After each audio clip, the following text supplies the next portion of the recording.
Bienvenidos y sobre todo pues bienvenida a Olayinka Coso Thomas, que bueno, pues llegó ayer y ha podido ya disfrutar un poquito de Segovia. Voy a ir directamente al grano, no me voy a entretener en explicando quién es, porque en fin, todo esto lo pueden encontrar en internet, así que vamos directamente a iniciar un poco pues el tema que nos ha traído hasta aquí y sobre todo a escucharla a ella. ¿Is it okay for you? Is it okay? Yeah. Ok, pues venga.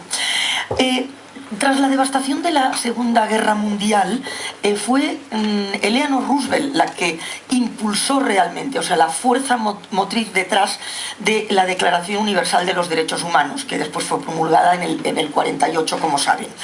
Bien, a partir de entonces, las mujeres jugaron un papel importantísimo en el desarrollo y la defensa, ¿no?, de los derechos humanos. Algunas de las mujeres se dedicaron especialmente a la defensa de los derechos de las mujeres, pero hubo muchas activistas, prácticamente la mayoría, que defendieron los derechos en general.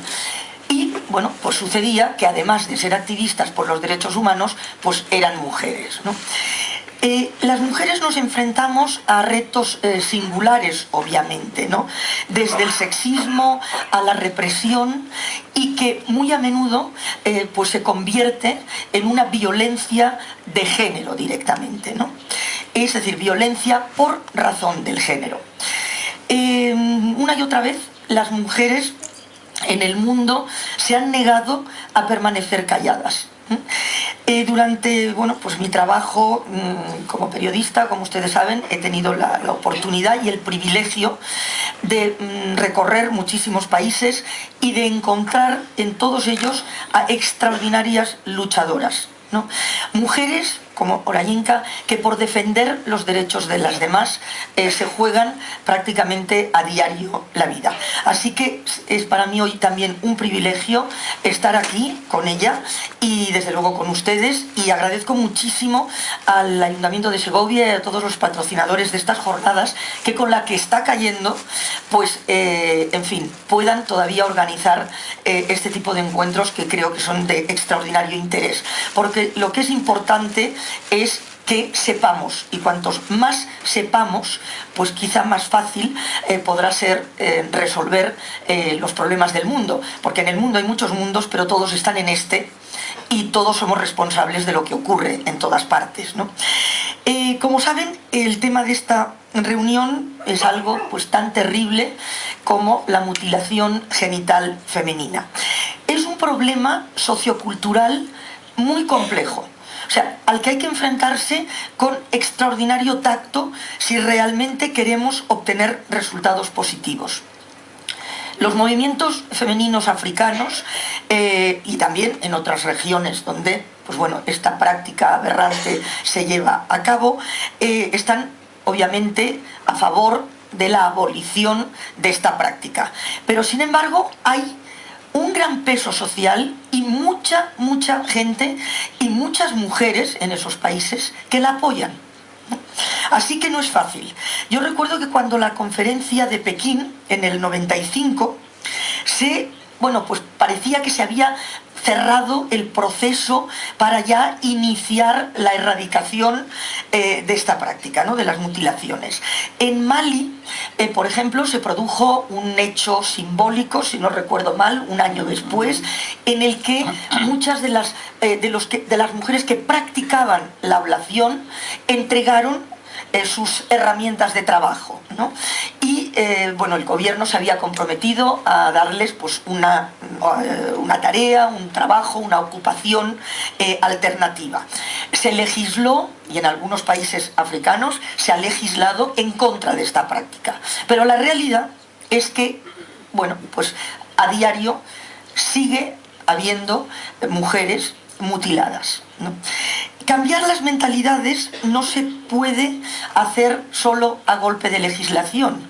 Es cuestión de tiempo y, desde luego, es cuestión de convencimiento pues bueno, de esas sociedades, ¿no? Yo recuerdo que en un viaje que hice pues de varios meses por África en coche, conocí a una familia que me contó lo siguiente. Me contó que ellos habían decidido no practicar la ablación a sus hijas. Pero que la mayor de sus hijas, cuando tenía pues, aproximadamente unos 14 años, murió pues, a causa de unas fiebres. Y entonces toda la comunidad atribuyó esa muerte a un castigo divino por no haber pasado por el rito de la iniciación tal como era tradicional. Y de hecho esa familia, a partir de entonces, a sus otras hijas les practicó la ablación, ¿no? Así que incluso aquellos que parecen convencidos, es muy fácil que retrocedan, ¿no? O sea, que vayan hacia atrás. Y en este complejo, como digo, problema, se mezclan muchísimas cosas. O sea, no solo es una cuestión de dominio del hombre sobre la mujer, sino que se mezclan cuestiones nacionalistas, cuestiones políticas, negocio, alternativas de trabajo. Es decir, hay muchos aspectos que hay que tener en cuenta. O sea, y que desde Occidente no podemos simplemente decir hay que prohibir que se haga esto. Es decir, hay que escuchar a las personas como la ICA, que conocen, que llevan años trabajando en este problema, o sea, para saber qué es lo que podemos hacer. Bueno, si les parece, entramos ya entonces en el tema y que ella nos explique. Yo creo que todos sabemos de qué se trata, ¿no? O sea, la mutilación genital femenina. Pero bueno, que nos explique exactamente, brevemente, en qué consiste, por si, en fin, alguien pues no está al tanto y, bueno, pues no sabe los detalles. ¿Puede explicarnos un poquito, o sea, brevemente, en qué consiste la práctica? Female genital mutilation is the removal of the clitoris and the labia minora and majora from the female genitalia. We have three types of mutilation. The first one is called type 1. That is the clitoridectomy, where the clitoris is removed. And the second type, the type 1 is common among Muslim women, because they are doing it because of what the Prophet Muhammad said they should do. But when you look at it, you find out that this mutilation is not common, it's unknown in the seat of Islam. It's not in Saudi Arabia. Morocco, Tunisia, Libya, they do not circumcise their daughters. They don't practice it, and that is the seat of Islam. So we have to ask the people, it is not, they all go to Hajj. Most Muslim people in my country, they go, and then we ask them, we say, look, this thing is not done in the seat of Islam. Why are you doing it? Then they said, well, they are doing it because it's their tradition and it is culture. Then you have the type 2, which is excision, that is removal of the clitoris and the labia minora. They remove that, then they put the legs of the girls together to healing purposes. Then the third type is the worst type. They do in Ethiopia, East Africa, and in some northern part of Sierra Leone. And that is they remove the clitoris, the labia minora, and also the majora.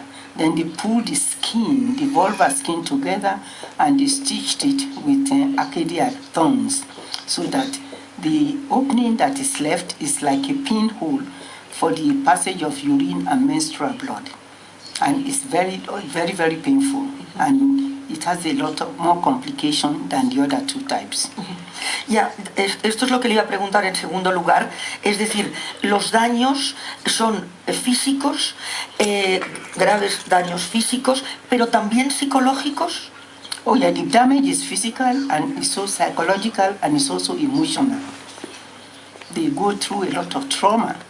Don't forget that this practice, this removal is done without local anesthetic, and it is done under unhygienic circumstances. The instruments are not sterilized, they have a special knife, but now they are using razor blade that men used to shave.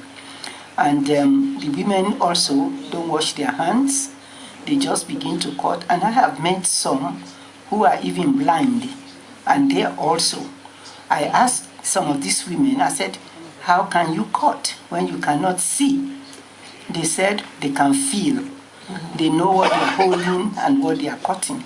But in some cases, they also damage the girls. Sometimes when they sit on, to actually do it, the physical strength, the girl is put lying down, two hefty women holding them down, and then two opening their legs so the person who is circumcising can now go ahead. And sometimes when the girl struggled, she might end up with fractured clavicle, or sometimes you end up with some bone that is broken because she's struggling. And this is done. When it's done now, they put the legs of the girls together to stop, for stasis, to stop bleeding. But in some cases, the circumciser can remove the clitoris and also cut deeply and damage the clitoral artery. And when you cut the artery, it bleeds heavily. And they don't know how to control that one.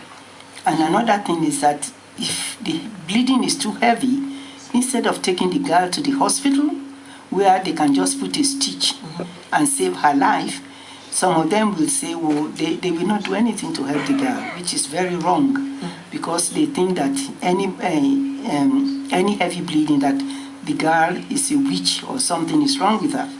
And if she dies, they bury her in the bush. And then they go to the parents and demand a lot of money, in compensation for what happened. You notice that the circumciser don't blame themselves at all for all the complication that is arriving after the circumcision, like the infection, urinary infection, infertility, the development of fistula, and so many things. They don't blame themselves. They blame the myth, they blame anything else except themselves. Yeah, porque